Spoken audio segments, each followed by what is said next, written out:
We're talking Shedeur Sanders. Those are obvious names. When you hire a guy like Kevin Stefanski, first and foremost, he's an offensive mind. Yep. The offense for the Cleveland Browns were in the bottom half of the wrong position or in the wrong statistic. Yep. The tension finally boiled over when Cam Newton went straight at Dan Orlovsky after Orlovsky publicly defended the quarterback decisions tied to Kevin Stefanski. This wasn't casual disagreement. This was frustration years in the making. Cam watched the same pattern play out across the league. Quarterbacks shuffled, blamed, benched, and labeled before systems ever stabilized.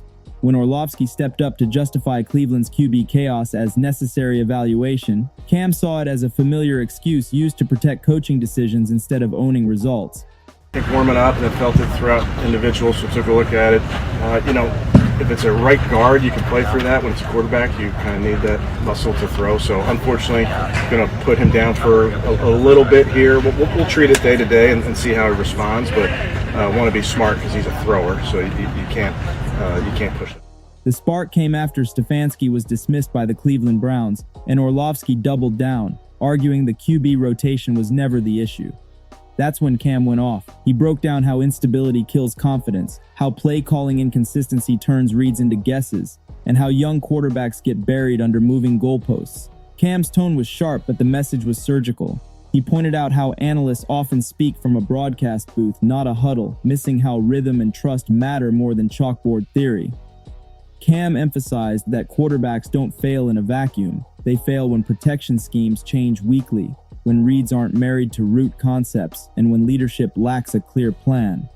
Orlovsky's defense of process sounded clean on TV, but Cam countered with locker room reality. But when you have that many quarterbacks and it's on you to make the right decision, all the decisions has not been. He highlighted how Cleveland cycled expectations without committing to identity, leaving QBs to absorb blame. The reaction online exploded. Clips spread fast because Cam wasn't yelling for clicks. He was explaining with scars. He'd lived through systems that promised patience but delivered pressure. This wasn't about personal beef. It was about truth versus optics. Cam's point landed because fans recognized the pattern. QB debates framed as intelligence tests while coaching accountability slid sideways. The takeaway was loud.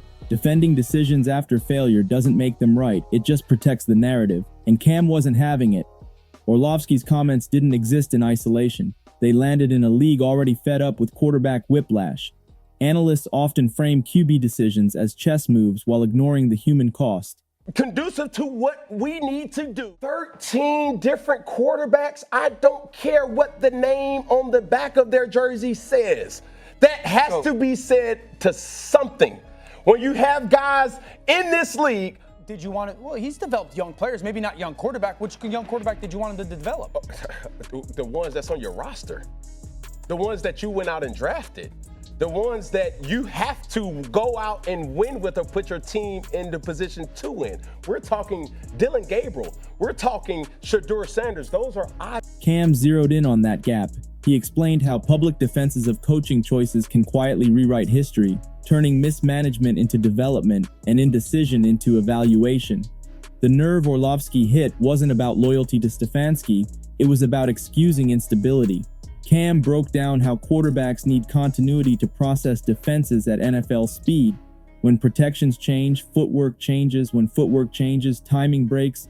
When timing breaks, turnovers rise. Then the quarterback gets labeled. Cam's breakdown went viral because it was practical. He wasn't talking theory, he was talking reps. Sources claim he cited examples where QBs thrived only after systems stabilized, proof that patience isn't passive, it's strategic. Orlovsky's stance, in Cam's view, treated results as separate from environment. That's a dangerous split.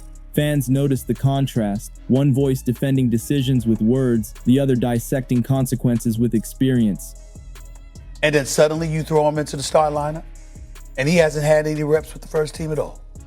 Think about that. So you're just gonna throw him to the wolves like that, huh? The debate widened beyond Cleveland. It became a referendum on analyst culture, who gets protected and who gets scrutinized. Cam argued that quarterbacks absorb the heat while decision makers get benefit of the doubt. The pushback resonated because it mirrored what fans saw on Sundays: confusion on third down, play calls that didn't match personnel, game plans that reset weekly. Cam's message was blunt: stop selling patience while practicing panic. The league heard it, former players echoed it. The clip kept circulating because it named the problem without hiding behind buzzwords. It wasn't anti-analytics, it was anti-excuses, and that distinction mattered. Cleveland's quarterback story became the perfect case study for Cam's argument. The Browns cycled approaches without settling on identity, creating noise that drowned out development. Each week brought new emphasis: protect the ball, push it deep, play conservative, then aggressive. That's not growth, that's confusion. Cam highlighted how quarterbacks need answers before the snap, not debates after the whistle. Orlovsky's defense suggested adaptability, but Cam reframed it as instability. The difference matters. Adaptability adjusts within a plan. Instability replaces the plan. Cleveland's offense often looked like it was searching for itself mid-game. That's not on the QB alone. Cam emphasized how leadership clarity shows up in situational football: red zone calls, third down sequencing, protection checks. When those wobble, quarterbacks get exposed. The public conversation finally shifted. Fans started pulling tape. They noticed mismatches left uncorrected, protection sliding the wrong way, routes clumping. Cam's critique empowered viewers to look beyond box scores. It reframed the Browns' struggles as systemic, not singular. And once that frame set, Orlovsky's defense felt thin. Analysts began acknowledging the complexity. The narrative softened, not toward excuses, but toward responsibility. That's what Cam wanted. Not praise, accountability. Cleveland's reset suddenly made sense. When Stefanski was dismissed, it wasn't about blame, it was about alignment. Cam's voice helped clarify that. The carousel stops when direction starts, and direction requires ownership from the top. The clash exposed a bigger divide between players and panels. Former players increasingly challenged studio narratives that sanitize failure. Cam stood at that line and refused to budge. He argued that analysts should contextualize decisions with consequences, not just intentions. Orlovsky's defense leaned on intent, what coaches hoped would work. Cam focused on impact, what actually happened. That distinction electrified the debate. Fans rallied because it felt honest. The league listens when credibility speaks. Cam didn't dismiss analysis. He demanded completeness. He urged analysts to weigh development timelines, psychological load, and locker room trust. That's not anti-media, it's pro-truth. The exchange signaled a shift. More voices are pushing back on clean narratives that ignore messy realities, and that's healthy. Football evolves when conversations evolve. Cam's tone was sharp because the stakes are real. Careers hinge on these stories. Labels stick. Opportunities shrink. The message was clear. Say it right or say it with context. Anything less misleads. And misdirection hurts players first. This wasn't a viral spat. It was a course correction. Teams and analysts alike took note. The standard moved. Defending decisions now requires explaining outcomes, not just intentions. Cleveland's chapter closed, but the lesson spread. Quarterback development demands stability, clarity, and accountability at every level. Cam's voice amplified that truth. The debate won't end, but it matured.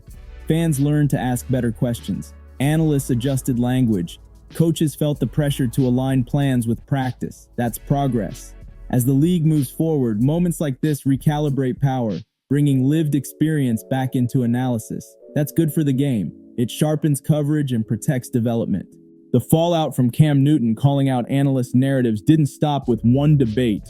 As sources claim, front offices around the league quietly took notice because the message hit a sensitive nerve: how quarterback development is publicly framed versus privately managed. Cam's breakdown forced a tougher look at how instability is often repackaged as flexibility. That language matters. When teams rotate philosophies without anchoring an identity, quarterbacks become test subjects instead of leaders. The league has seen this movie too many times. A new play caller arrives, terminology shifts, protections reset, and suddenly a young quarterback is behind. Cam emphasized that confidence doesn't come from speeches, it comes from repetition and clarity. Analysts defending decisions without addressing those consequences risk misinforming fans and shielding poor process. The debate sparked renewed attention on coaching continuity metrics, how often protections change, how frequently root concepts are recycled, and how situational play calling aligns week to week. Those details started showing up in coverage. As sources claim, some teams accelerated internal audits on QB coaching cohesion, aiming to reduce noise and speed learning curves. The conversation widened beyond Cleveland into a league-wide reckoning. Stop selling patience while practicing churn. Cam's stance reframed accountability as a shared obligation: coaches, coordinators, analysts, and executives. The ripple effect was real. Former players echoed it. Younger quarterbacks appreciated it. The narrative shifted from "can he execute" to "did the system enable execution?" That's not deflection, it's precision. And precision is how franchises stop burning years of development. The Cleveland Browns didn't choose to be the epicenter, but timing made it inevitable. As sources claim, a series of mixed messages, philosophical tweaks, personnel fits, and weekly emphasis changes created a perfect storm for public scrutiny. Cam highlighted how quarterbacks read defenses at lightning speed, relying on muscle memory built in practice. When systems reset, read slow. When read slow, sacks and turnovers rise. Then the blame lands where it always does. Defenses of those choices leaned on intent and theory, but Cam brought it back to execution realities. He pointed out how protection rules and route spacing must be married. Otherwise, quarterbacks are guessing. Cleveland's tape became a teaching tool. Fans started seeing it. Misaligned routes, late hot reads, protection sliding away from pressure. The conversation matured because Cam named the mechanics. It wasn't personal, it was diagnostic. That's why the pushback resonated. As sources claimed, the Browns' reset later made more sense in hindsight. Alignment over excuses. The franchise narrative shifted from finger pointing to structural repair. That's progress. The lesson was clear. Decisions aren't judged by pressers, but by how cleanly players can execute on Sunday.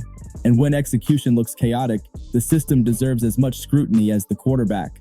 The clash with Dan Orlovsky crystallized a new expectation for analysis. As sources claim, audiences want more than polished explanations. They want consequence-aware breakdowns. Cam didn't reject analytics or film study. He demanded completeness. That means pairing intention with outcome, theory with tape, and process with results. The standard move. Analysts now face pressure to contextualize decisions inside real development timelines. When a coach like Kevin Stefanski is defended, the defense must address how players were enabled or not by the system. This isn't anti-coach, it's pro-truth. The shift benefits everyone. Fans learn, players feel seen, teams get clearer feedback loops. As sources claim, the best coverage now blends X's and O's with human factors, confidence, repetition, trust. Cam's voice helped recalibrate the balance. The takeaway sticks. Accountability isn't blame, it's alignment. When coverage aligns with reality, development improves. When narratives ignore reality, careers stall. The league heard the message, the conversation leveled up, and that's how football gets better. And if this breakdown added value, remember to like and subscribe so more conversations like this keep cutting through the noise.